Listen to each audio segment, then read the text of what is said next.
The gentleman from Oregon, Mr. Walden, for 5 minutes for an opening statement. Thank you very much, Mr. Chairman, and welcome to all of our witnesses and guests today. Last fall, this subcommittee held a hearing where a distinguished panel of witnesses described the origins of the Federal Power Act and how it has withstood the test of time.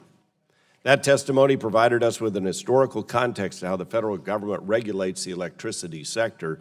Having explored those historical perspectives, today we begin examining the current state of the electricity industry.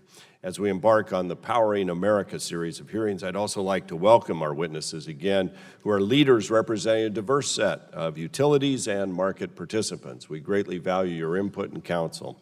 American consumers have come to expect safe, reliable, and affordable supplies of power, regardless of how they receive their electricity.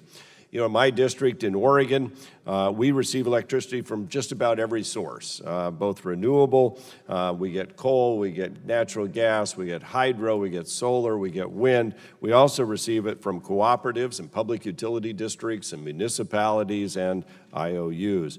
In fact, we have just about everything out there. In all these situations, though, we expect to have power when we flip the switch. And we expect to be at 60 cycles and 120 or 240 or whatever, but we expect it to work. And yet we know it's becoming more and more complex to provide that energy, especially as we integrate and go up and down the grid. New market participants offering advanced technologies and innovative services are changing the face of the industry faster than many have expected. And that pace of change will only increase over time. At the same time, wholesale electricity prices are near record lows around the United States. While this is largely a result of cheap and plentiful natural gas supplies, the emergence of renewable resources are also affecting the composition of power being generated as well as market clearing prices. As a result, in regions with competitive markets that dispatch generation based solely on lowest cost, we're seeing that some traditional baseload units, such as nuclear and coal-fired plants, cannot compete because they are too expensive to operate within their markets, causing some plants to retire before the end of their useful life. While on its face, low electricity prices are a boon for consumers and businesses, we're now hearing from some segments of the industry that the loss of nuclear and coal units from the generation fleet could have longer-term impacts on grid reliability.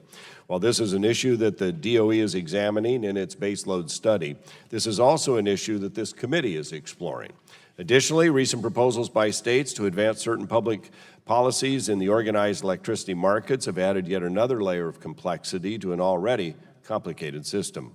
So my hope is that there's a path forward to achieve these state policies while also maintaining the integrity of the wholesale markets. I recognize this is not an easy task. Next week, we'll continue our examination of the electricity system with executives from the RTOs and the ISOs who operate the transmission systems. But today, I'm interested in hearing directly from market participants regarding their experiences working in the electric sector and their thoughts on areas of potential improvement.